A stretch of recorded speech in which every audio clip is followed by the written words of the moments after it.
Hi friend, welcome to my channel. तो आप सभी को जय श्री कृष्णा, राधे राधे। दोस्तों इस वीडियो में हम एकादशी की व्रत, पूजा, शुभ मुहूर्त और इसका पारण के बारे में जानेंगे।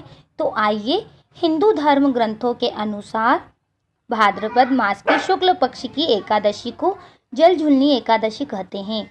इसे परावर्तनी एकादशी व डोला 11 आदि नामों से भी जाना जाता है। इस दिन भगवान वामन की पूजा की जाती है। इस बार यह एकादशी 29 अगस्त शनिवार को है।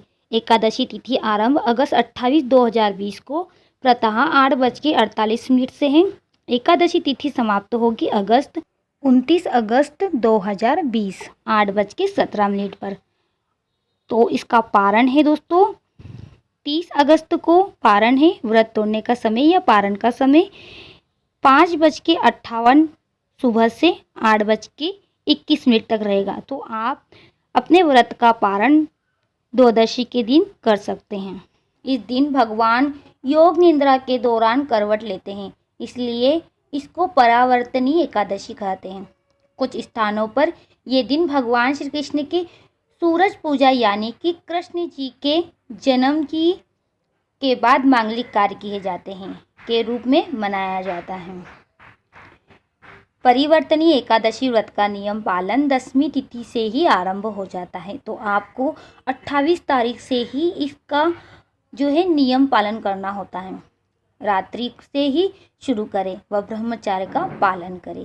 एकादशी के दिन सुबह स्नान आदि करने के बाद साफ कपड़े पहनकर भगवान वामन की प्रतिमा के सामने बैठकर व्रत का संकल्प लें। इस दिन यथासंभव उपवास करें। उपवास में अन्न ग्रहण नहीं करें।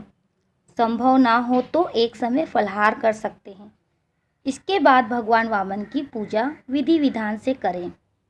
यदि आप पूजन करने में असमर्थ हो तो पूजन किसी योग्य ब्राह्मण से भी करवा सकते हैं।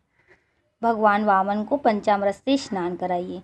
स्नान के बाद उनके चरणामृत को व्रती जो व्रत करते हैं उन्हें अपने और परिवार के सभी सदस्य के अंगों पर छिड़के और उस पंचामृत को पिए। इसके बाद भगवान को गंध, पुष्प, धूप, दीप, नैवेद्य और पूजन सामग्री अर्पित करें। विष्णु सहस्त्र नाम का जाप करें एवं भगवान वामन की कथा को सुनें। रात को भगवान वामन की मूर्ति के समीप ही सोएं और दूसरे दिन यानी कि द्वादशी पर वेद पाठी ब्राह्मणों को भोजन कराकर दान देकर आशीर्वाद करें। धर्म ग्रंथों के अनुसार जो मनुष्य यत्न के साथ विधि पूर्वक परिवर्तनीय एकादशी व्रत करते हुए रात्रि जागरण करते हैं उनके समस्त पाप नष्ट होकर अंत में वे स्वर्गलोक को प्राप्त होते हैं। इस व्रत करने से वाजपेयी यज्ञ का फल मिलता है। पापियों को पाप नाश के लिए इससे बढ़कर कोई उपाय नहीं है। जो मनुष्य इस एकादशी को भगवान विष्णु के वामन रूप की पूजा करते हैं उससे उन्हें तीनों लोक पूज्य होते हैं। इस व्रत के बारे में भगवान श्री कृष्ण ने स्वयं युधिष्ठिर से कहा है कि जो इस दिन कमल नयन भगवान का कमल से पूजन करते हैं वे आवश्यक भगवान के समीप जाते हैं। जिसने भाद्रपद शुक्ल एकादशी के व्रत और पूजन किया है उसने ब्रह्मा विष्णु सहित तीनों लोकों का पूजन कर लिया है।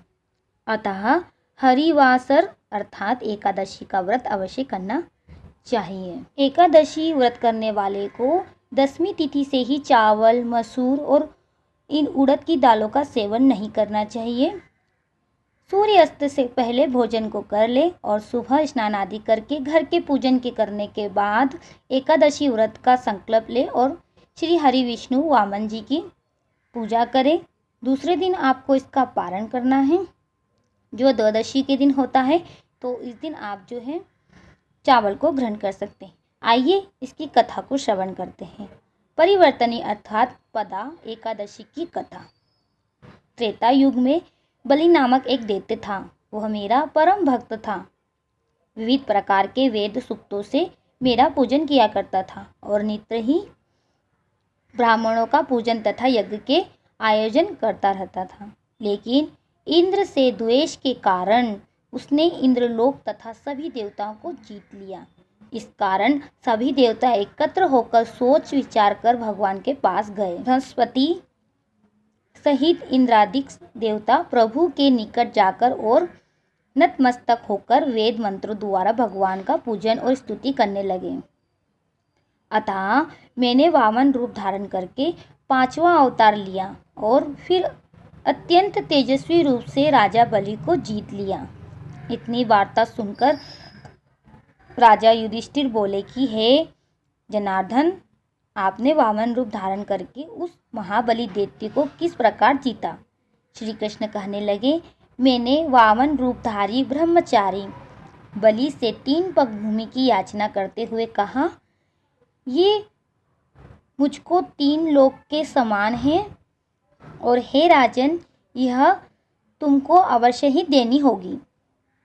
राजा बलि ने इसी तुच्छ याचना समझकर 3 पग भूमि का संकल्प मुझको दे दिया और मैंने अपने त्रिविक्रम रूप को बढ़ाकर यहाँ तक कि भूलोक में पद, भूरलोक में जंघा और स्वर्गलोक में कमर, महालोक में पेट, जनलोक में हृदय और यमलोक में कंठ की स्थापना कर सत्यलोक में मुख, उसके ऊपर मस्तक स्थापित किया। सूर्य, चंद्रमा आदि सब ग्रहगण, योग, नक्षत्र, इंद्रादिक देवता और शेष आदि सब नागगणों ने विविध प्रकार से वेद सूक्तों से प्रार्थना की। तब मैंने राजा बलि का हाथ पकड़कर कहा कि हे राजन, एक पद से पृथ्वी, दूसरे से स्वर्गलोक पूर्ण हो गए, अब तीसरा पग कहाँ रखूं? तब बलि ने अपना सिर झुका लिया और मैंने अपना पैर उनके मस्तक पर रख दिया, जिससे मेरा वह भक्त पाताल को चला गया। फिर उसकी विनती और नम्रता को देखकर मैंने कहा कि हे बलि, मैं सदैव तुम्हारे निकट ही रहूँगा। विरोचन पुत्र बलि से कहने पर भाद्रपद शुक्ल एकादशी के दिन बलि के आश्रम पर मेरी मूर्ति स्थापित हुई। इसी प्रकार दूसरी क्षीरसागर में शेष नाग के षष्ठ पर हुई। हे राजन, इस एकादशी को भगवान शयन करते हुए करवट लेते हैं, इसीलिए तीनों लोकों के स्वामी भगवान विष्णु का उस दिन पूजन करना चाहिए। इस दिन तांबा, चांदी, चावल और दही का दान करना चाहिए, जो उचित होता है। रात्रि को जागरण अवश्य करना चाहिए। जो विधि पूर्वक इस एकादशी का व्रत करते हैं, वे सब पापों से मुक्त होकर स्वर्ग में जाकर चंद्रमा के समान प्रकाशित होते हैं और यश पाते हैं। जो पापनाशक इस कथा को पढ़ने या सुनते हैं, उनको हजारों अश्वमेघ यज्ञ का फल प्राप्त होता है। आई होप दोस्तों आपको ये वीडियो जरूर पसंद आया होगा। यदि आपको ये वीडियो अच्छा लगा हो तो आप वीडियो को लाइक करें। यदि आप मेरे चैनल पर पहली बार है तो मेरे चैनल को सब्सक्राइब करें। पास में दिए बेल आइकन को भी पुश करें, जिससे आने वाली नई नई वीडियो की नोटिफिकेशन सबसे पहले आप तक पहुँचे और आप उन वीडियो को वॉच कर सकें। यदि वीडियो आपके लिए हेल्पफुल है तो आप अपनी फैमिली और फ्रेंड के संग शेयर भी करें। तो मिलती हूँ आपसे द न्यू वीडियो। जब तक के लिए जय श्री कृष्णा, राधे राधे दोस्तों। Thank you watching for me. Bye bye guys, bye bye.